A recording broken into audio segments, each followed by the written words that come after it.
Economic growth की वजूहात, economic grow आपकी जब डिमांड बढ़ती है तो ग्रो होती है, ठीक है ना। Demand curve shifting outwards is an growth in economy, long run aggregate supply also shifting outwards. तो एग्रीगेट डिमांड का बढ़ना और लॉन्ग रन एग्रीगेट सप्लाई का बढ़ना, ये दोनों इकोनॉमिक ग्रोथ की वजूहात हैं, ठीक है। मतलब डिमांड पूरे मुल्क में बढ़ जाए वो एक वजह ग्रोथ ऑफ इकोनॉमी, सप्लाई बढ़ जाए तो वो एक वजह है। अब उन डिमांड और सप्लाई के बढ़ने की वजहें भी तो इकोनॉमिक ग्रोथ की वजह है। दो वजह बता दी। अब इनकी डिमांड और सप्लाई क्यों क्यों बढ़ती है? सप्लाई साइड पॉलिसीज़ की वजह से सप्लाई बढ़ती है, और एजुकेशन की वजह से सप्लाई बढ़ती है, लेबर बढ़ जाती है, गवर्नमेंट किसी किस्म की डीरेगुलेशन अगर गवर्नमेंट कर रही है तो सप्लाई बढ़ जाती है, क्योंकि कोई सेक्टर है उसको प्राइवेटाइज कर दिया, कल तक गवर्नमेंट का था, गवर्नमेंट की रेगुलेशन में था या खुद गवर्नमेंट का था, डीरेगुलेट कर दिया तो भी सप्लायर्स अब इजी होकर बिजनेस करेंगे, या फिर गवर्नमेंट ने प्राइवेटाइज कर दिया तो गवर्नमेंट हट गया, प्राइवेट सेक्टर उसमें सप्लाई के लिए आ गया तो वो सप्लाई बढ़ा, तो वो इकोनॉमिक ग्रोथ करते हैं। और गवर्नमेंट ने इंटरेस्ट रेट्स गिरा दिए या सब्सिडीज देना शुरू कर दी, या रिटायरमेंट बेनिफिट्स देना शुरू कर दिए, अनएम्प्लॉयमेंट बेनिफिट्स देना शुरू कर दिए कि जो लोग बेरोजगार हैं उनको बेनिफिट्स दे रहे हैं, गवर्नमेंट हर महीने एक अलाउंस देगी बेरोजगार लोगों को। तो इन सब चीज़ों से गवर्नमेंट लोगों को एम्पावर कर रही है, परचेजिंग पावर बढ़ा रही है, तो उससे फिर इकोनॉमी ग्रो होगी ना, क्योंकि लोग सब डिमांड करेंगे चीज़ें, तो एग्रीगेट डिमांड आउटवर्ड शिफ्ट होगी तो इकोनॉमिक बूस्ट होगी। क्लियर? जब सप्लाई बढ़ती है ना, लॉन्ग रन एग्रीगेट सप्लाई, तो एक मुल्क का production possibility curve outward shift होता है। प्रोडक्शन पॉसिबिलिटी कर्व अगर कल तक ये था मुल्क का, ठीक है, सॉरी थोड़ा सा कोशिश करता हूँ फ्लो में बनाने की, कल तक ये था, उसके अंडर जब इकोनॉमी परफॉर्म कर रही थी तो वो तो अंडर यूटिलाइज कर रही थी अपनी रिसोर्सेज को, तो ये तो आइडल रिसोर्सेज का मतलब वेस्ट हो रही है आपकी रिसोर्सेज। ऐसा होता है ना कि आपके मुल्क में वर्कर्स हैं जो काम करने लायक है लेकिन जॉब्स ही नहीं है, ठीक है। अब लेबर है आइडल, लैंड है आइडल, एंटरप्रेन्योर्स की कमी है मुल्क में जो इनको कंबाइन अप करके बिजनेस खोले, तो जो आइडल पड़ा हुआ है तो प्रोडक्शन पॉसिबिलिटी आपके मुल्क की जितनी थी उसके अंडर ही आप परफॉर्म कर रहे हो। फिर गवर्नमेंट पॉलिसीज की वजह से ऐसा हो सकता है कि इकोनॉमी बूस्ट हो, बिजनेसेस खुले, एक्सपेंड हो वगैरह, और जो अवेलेबल लेबर है वो इमीडिएटली हायर कर ली जाए वगैरह वगैरह, फुल एम्प्लॉयमेंट हो जाए, जो लोग हायर हो सकते हैं सबको हायर कर लिया, वर्किंग पॉपुलेशन पूरी हायर है। अब आप किसी भी पॉइंट पे या तो यहाँ हो सकते हो या तो यहाँ हो सकते हैं, किसी कॉम्बिनेशन में भी आप गुड्स एंड सर्विस बना रहे हो। फिर गवर्नमेंट की सप्लाई साइड पॉलिसीज की वजह से कल तक जो बिजनेसेस थे या जो थे ना, जितनी कैपेसिटी, वो कैपेसिटी ही बढ़ गई। कल तक जो फारिग सारे थे वो हायर तो हो गए, अब गवर्नमेंट ने एजुकेशन प्रोवाइड की, गवर्नमेंट ने इंफ्रास्ट्रक्चर प्रोवाइड किया, गवर्नमेंट ने बिजली प्रोवाइड की, गवर्नमेंट ने दूर दराज इलाकों तक कैनाल्स के जरिए पानी प्रोवाइड किया, नए डैम्स बन, इतनी सारी चीज़ें जो कर दी गवर्नमेंट ने फराहम, तो उससे क्या हुआ, अब और बिजनेसेस आ सकते हैं। तो अब आपके एजुकेशन अच्छी प्रोवाइड करने की वजह से अब और स्किल्ड लेबर आ सकती है, और तादाद में अब और इजाफा हो रहा है। पैसे पहले तो आइडल बैठे थे वो लग गए सारे, खप गए, अब उसके बाद और इजाफा हो गया रिसोर्सेज में, तो फिर production possibility curve outward shift हो जाएगा। और ये क्यों होता है? क्योंकि आपका लॉन्ग रन एग्रीगेट सप्लाई है ना, अगर सप्लाई कर वो आउटवर्ड शिफ्ट होता है तो मतलब सप्लायर्स आपके ज़्यादा आ गए, प्रोड्यूसर ज़्यादा आ गए, तो यकीनन आपकी प्रोडक्शन पॉसिबिलिटी आउटवर्ड शिफ्ट हुई। क्लियर है? क्या वजूहत होती है इकोनॉमिक ग्रोथ की? लाइन से लिखी हुई है, बताना एक दो अगर मैं बताऊं। नेचुरल रिसोर्सेज नई आपको डिस्कवर हुई, नई नेचुरल रिसोर्सेज डिस्कवर होना, नए बिजनेसेस खुलना, नई सप्लाई कर आगे शिफ्ट होना, प्रोडक्शन पॉसिबिलिटी कर्व आगे शिफ्ट होना। क्या होगा इससे? नई जॉब्स क्रिएट होना, सुनो, नई रिसोर्सेज नए तेल के कुएं निकल आए, नई गोल्ड माइंस डिस्कवर कर ली, नए कोई मिनरल्स आ गए, सबसे क्या हुआ? इकोनॉमी ग्रो हुई।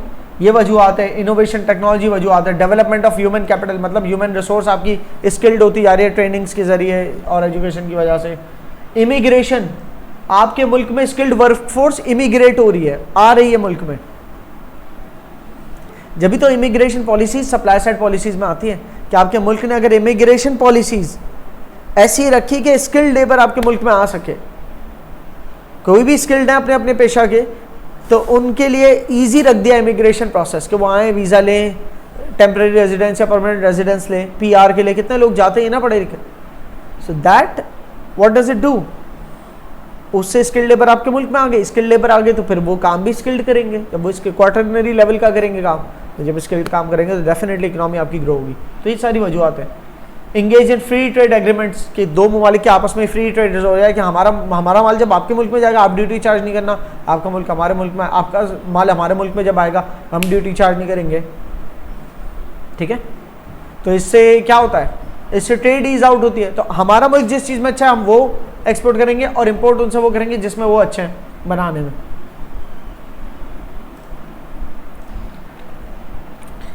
ये जो ट्रेड के ऊपर ना एक कॉन्सेप्ट होता है कंपेरेटिव एडवांटेज का,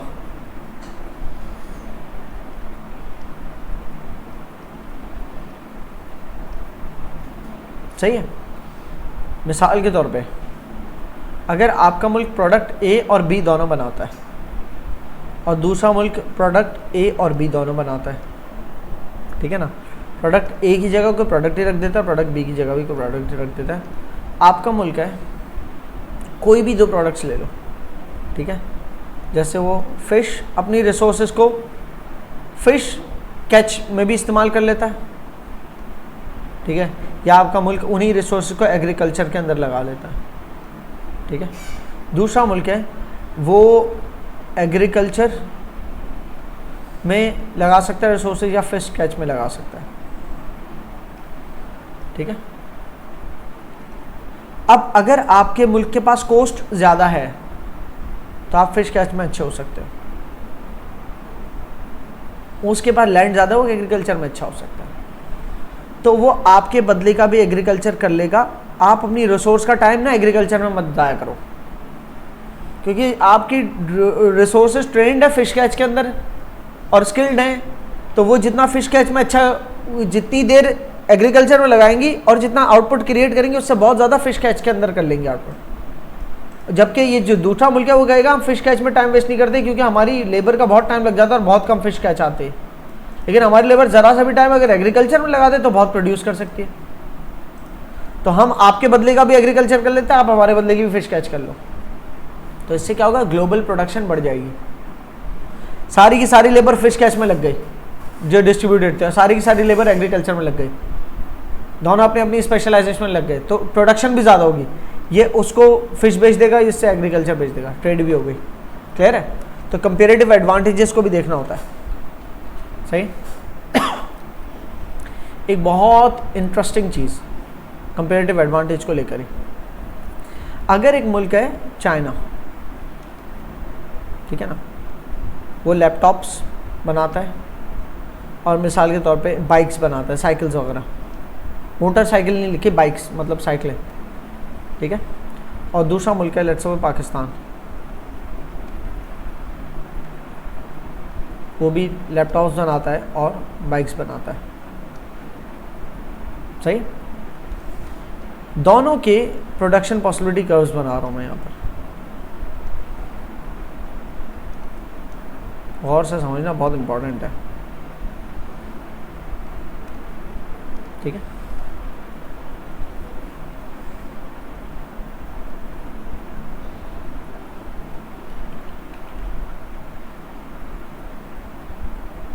ठीक है,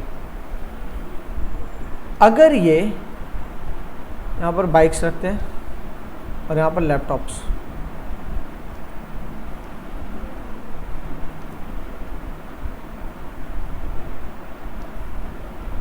अगर ये अपनी तमाम वर्कफोर्स चाइना बाइक्स बनाने में लगा दे तो 10,000 बाइक्स बनाता है लेट्स सपोज पर डे, और तमाम वर्कफोर्स लैपटॉप्स बनाने में लगा दे तो 20,000 लैपटॉप्स बनाता है पर डे।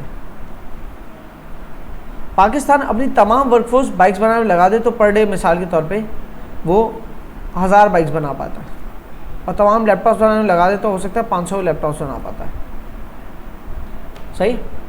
अब मुझे एक बात बताओ कि चाइना क्या लैपटॉप्स बनाने में पाकिस्तान से अच्छा है? कितने बना रहे? 20,000 और पाकिस्तान 500। चाइना के पास पाकिस्तान, ये चाइना है और ये पाकिस्तान है, 20,000 लैपटॉप्स बना सकता है चाइना अगर सिर्फ लैपटॉप्स बनाए, और पाकिस्तान सिर्फ लैपटॉप्स बनाए तो 500 बना सकता है। ठीक है, तो यस चाइना ज़्यादा लैपटॉप्स बना सकता है। सेम लैपटॉप अगर बन रहे हैं, उनकी बात कर रहा हूँ, सेम बाइक्स बन रही है और चाइना सिर्फ बाइक्स बनाता है तो 10,000 बना सकता है, और पाकिस्तान सिर्फ बाइक्स बनाता है तो 1,000। तो चाइना दोनों चीज़ों में अच्छा है पाकिस्तान से, दोनों चीज़ें ज़्यादा बना सकता है। आपका समवेयर इन द मिडिल भी चाइना अगर कुछ बनाएगा ना, तो इसके यूनिट्स और इसके यूनिट्स जो बनाएगा उससे ज़्यादा ही होंगे जो पाकिस्तान बनाएगा कुछ। क्लियर है? क्या अब इनका आपस में कोई ट्रेड करने का जवाब बनता है क्या?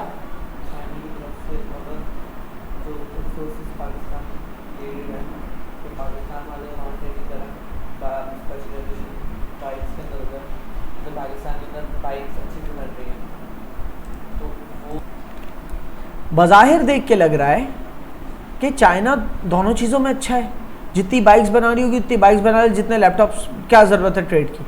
लेकिन चाइना का मसला ये है कि हर एक बाइक बनाने के लिए चाइना को कितने लैपटॉप्स की कुर्बानी देनी पड़े? 2, क्योंकि 10,000 बाइक्स बनाने के लिए 20,000 लैपटॉप्स की कुर्बानी है।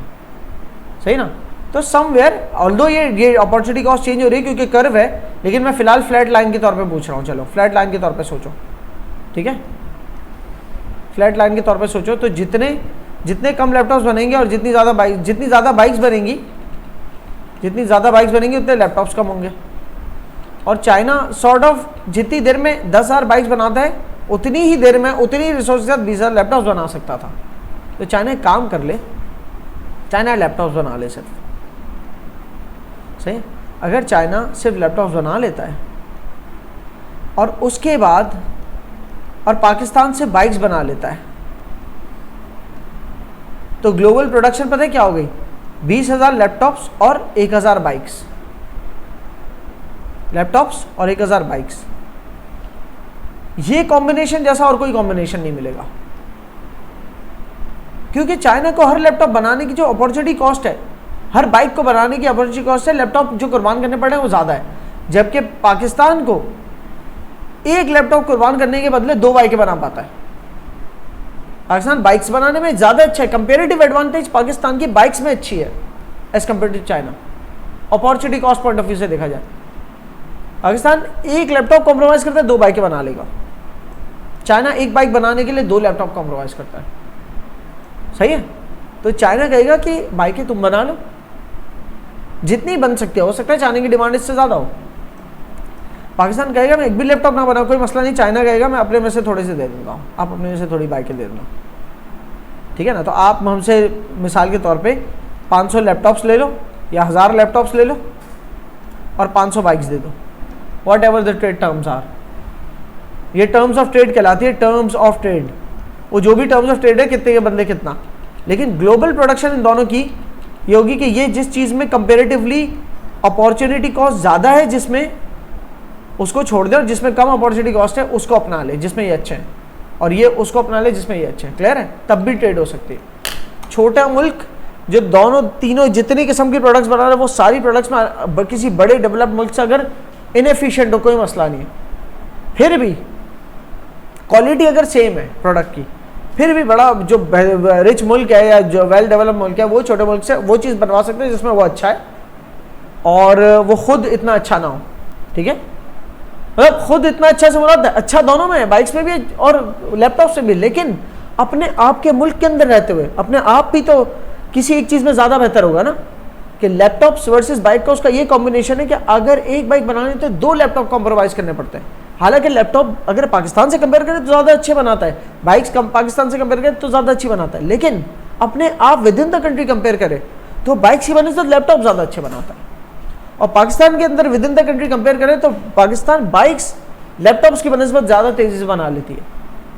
जब भी एक लैपटॉप कुर्बान करके 2 बाइक्स बना सकते हैं, जबकि चाइना को एक बाइक बनाने के लिए 2 लैपटॉप कुर्बान करने पड़ते हैं। तो जिसमें चाइना की अपॉर्चुनिटी कॉस्ट ज़्यादा है वो खुद ना बनाए, वो किसी और से बनवा ले, और वो चीज़ जिसमें चाइना बेटर कंपेरेटिवली बेटर है विद इन अपनी कंट्री में रहते हुए जिसमें कंपेरेटिवली बेटर है वो बना ले, और कोई दूसरा मुल्क वो अपनी कंट्री में रहते हुए जिस चीज़ में बेटर है वो बना ले, और आपस में फिर ट्रेड कर ले, वो जो भी टर्म्स ऑफ ट्रेड रखे फिर।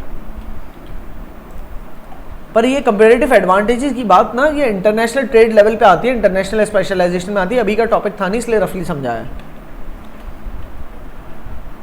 बहरहाल तो यहाँ पर बात है कि आप इंगेज हो जाएं फ्री ट्रेड एग्रीमेंट्स में और अपने कंपेरेटिव एडवांटेज की बनिस्बत जिस चीज़ में आप स्पेशलाइज है ना उस चीज़ की बनिस्बत आप ट्रेड करें, तो उससे भी आपकी इकोनॉमी ग्रो होती है।